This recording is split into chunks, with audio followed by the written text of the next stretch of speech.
Bismillahirrahmanirrahim. Assalamualaikum warahmatullahi wabarakatuh.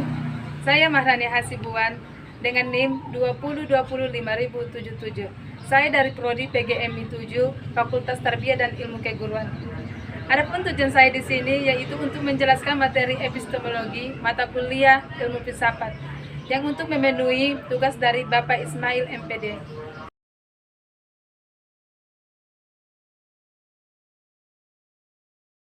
Jadi yang pertama di sini saya akan membahas pengertian epistemologi. Yang pertama itu menurut beberapa para ahli.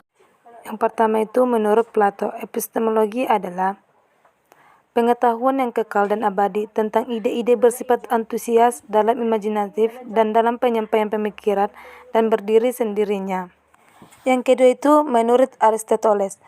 Jadi, epistemologi menurut Aristoteles adalah salah satu cabang ilmu filsafat yang mempelajari pengetahuan yang berkaitan tentang hakikat pengetahuan.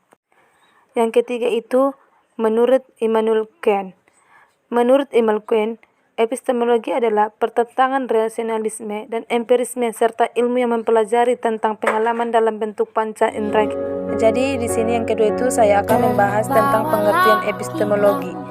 Epistemologi itu merupakan cabang filsafat yang berkaitan dengan asal, sifat, karakter, dan jenis pengetahuan. Karena epistemologi itu berasal dari dua kata dalam bahasa Yunani, yaitu episteme dan logos. Episteme itu berarti sebuah wawasan atau ilmu pengetahuan, sedangkan logos itu berarti sebuah ilmu pengetahuan yang disusun dan sistematis.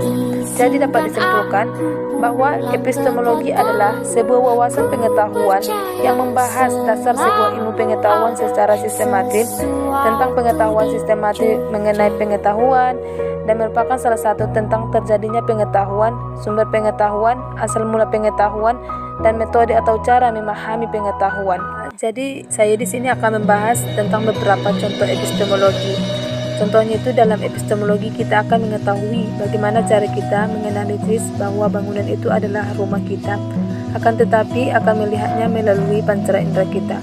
Kemudian hasil dari penglihatan akan dikirim oleh saraf ke otak. Dalam otak, penglihatan tadi akan dianalisis lebih lanjut tentang semua apa yang kita lihat agar dapat diketahui apakah itu rumah atau bukan. Jadi yang kedua itu saya akan membahas tentang peralatan rumah, karena peralatan rumah itu adalah sangat penting bagi kita, yang dimana di situ akan menggali dasarnya untuk kepentingan kita tersendiri dan bagaimana kita itu melihatnya, apakah itu bentuk benda yang penting atau bukan.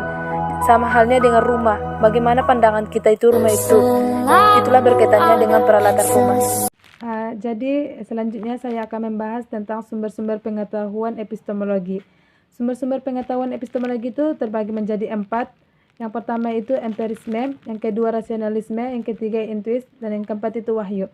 Jadi saya akan membahas tentang empirisme, yang dimana empirisme itu bisa kita katakan sebagai pancara indera kita. Di sini akan membahas bagaimana kita itu mengetahui pengetahuan itu melalui pancara indera kita. Yang kedua itu rasionalisme. Rasionalisme itu membahas tentang akal ataupun rasio. Yang dimana di sini kita itu akan membahas bagaimana kita itu akan mengetahui pengetahuan itu melalui pengalaman kita, akal atau pikiran kita.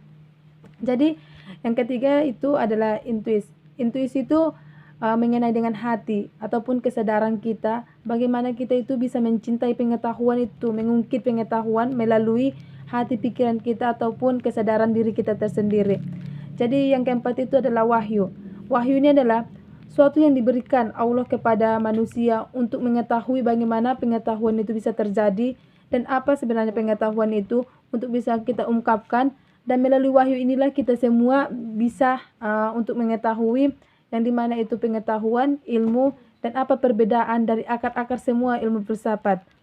Jadi kesimpulannya, epistemologi itu merupakan suatu cabang ilmu filsafat yang berkaitan dengan asal, pikiran, dan merupakan ilmu pengetahuan.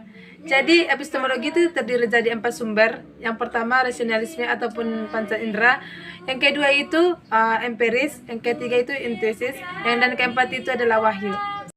Cukup sekian video pembelajaran saya ini. Semoga video saya ini dapat bermanfaat bagi semua orang, terutama bagi saya sendiri.